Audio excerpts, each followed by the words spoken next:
Welcome sa bagong kitchen ni Justin. Char! Yabang! Anyway, tonight, magluluto tayo ng chicken sopas. Actually, minana ko itong recipe na to sa lola ko, pero medyo iniba ko ng version. Na for some reasons, mga friends, office mates, family members na nakaka-try, bet na bet. So tonight, i-share ko sa inyo ngayon yung recipe kung paano ko siya ginagawa. Nothing so fancy about it. But probably it's because of the heart who's doing it. Char! Anyway, walang kachika-chika, walang kapagod-pagod na vlog. Let's begin. Isa sa technique na ginagawa ko, pinapakuluan ko yung manok sa rice cooker. Ewan ko, pero may something kakaiba sa kanya pag sa rice cooker ko siya ginawa. So habang naggagayat ako ng mga channeling, ng mga fruit, ng mga lahok-lahok and everything, yan ang ginagawa ko. Nilagyan ko lang ng very, very light na asin, mga ganyan na konti lang. And then, salang na siya. Bahala na siyang lumambot dyan. Usually, pinapakat ko na ng sopas cut yan pag bumili ako sa palengke para less hassle na, di ba? Ready na ang mga recipe. Nag-cut na tayo ng carrots, ng sibuyas, bawang, hotdog, and then, ito yung ginagamit kong milk, Alpine.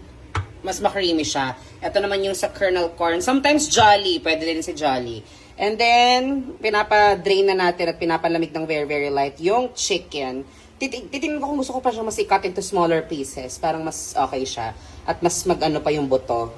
Mas nakakalasa kasi yun.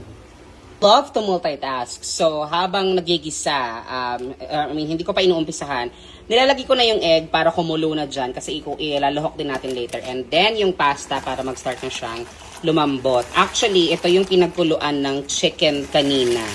Kasi gusto ko na-absorb niya yung lasa nung pinagkuluan ng chicken. Tapos, nagsastart ng, kasi typically sa pasta, nagsastart na agad siyang, pag humihilab siya, na-absorb niya yung lahat ng sabaw. So, ayoko ng ganong finish ng sopas. So, gusto ko mahilab na siya before ko pa siya ilagay sa sopas. Yon. So, start na tayong mag-isa, as you see. Nilagay ko na yung butter.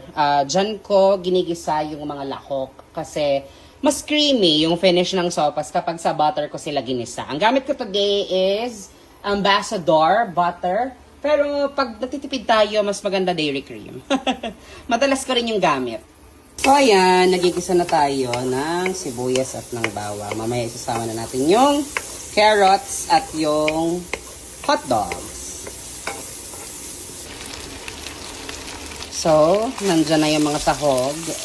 Sama-sama na sila dyan. Ang next na natin is dapat lagyan na natin siya ng konting fish sauce or patis para magkalasa. Dito pa lang, absorb na niya yung lasa.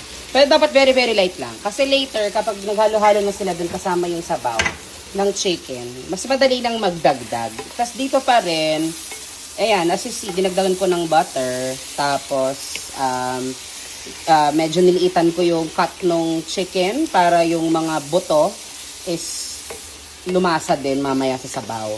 Tapos, lagyan natin ng konting paminta. Yan, i-season mo lang ng ganyan. Ganyan lang ginagawa ko. So, konti-konti lang muna kasi sahog pa lang naman to. So, later na yan kapag ano na, yung mismo may sabaw na sopas talaga. Taray no, yung paminta, tipipis. Okay, so ayan, magkakahalo na sila dito together with the pasta. So as you see, ayan, medyo hilab na siya, 'di ba? Hindi yung later pa natin siya ilalagay. So, kebs na siya. Later na tayo mag-add ng tubig pag nag-absorb na sila sa lasa pare-pareho. Tsaka kung kailangan pa bang lagyan ng nor, pero most likely baka mga 1 cube lang, ganyan. And then saka yung milk at saka yung corn later, and then yung mga iba pang gulay. Nilalagay ko na ngayon yung mais. Pagkalagay mo niyan, halo lang ng very, very light. And then, actually kahit hindi masyado, spread mo muna siya kahit ganyan lang. Spread lang ng ganyan. Tapos, saka ko na ilalagay yung milk. Sabay ko lagi sila nilalagay para yung iba, ang natutunan ko kay mama dati is yung mais is binubukod niya yung sabaw para hindi mapanis kagad. Ako kasi, since mabilis ko maubos yung sopas mag-isa. At saka mas masarap siya. So, sinasama ko yung sabaw ng mais. Basta, masarap siya for me. Kaya yung pinakatubig ko, parang parang isa or dalawang tasa na lang yata yung nilalagay ko. Ayan, talagang sinusulit ko yung milk. Todo mo siya ng bongga dyan. For some reasons, di ba, yung mga sopas na mga ganitong like 400 grams lang ng pasta, mga kalahating can, ako gusto ko magatas siya. So, kaya ganun, malaki agad. Sa kanila kasi mga kalahating lata lang yung gamit nila. Ayan, tas yan lang natin siyang kumulo ulit. Then, kapag gusto mo, lagyan mo pa siya ng, lagyan mo siya ng isang hour. Okay, so yun yung sinasabi kong creaminess na gusto kong ma-achieve. Tapos, pag gumukulo-kulo lang ganyan, pwede ko lang ilagay yung egg at saka yung repolyo. Okay, nilagay na yung gulay. And ready to serve. Slay. And that's it. O, diba ang dali lang, right? Perfect to perfect for this rainy season. For mothers out there who like to serve great taste of food in your tables with your children and your family. That's the perfect meal, especially at night. Anyway, if you like this video, just don't forget to hit that like and subscribe button in your notifications as well. And you're updated about my videos. See you next vlog.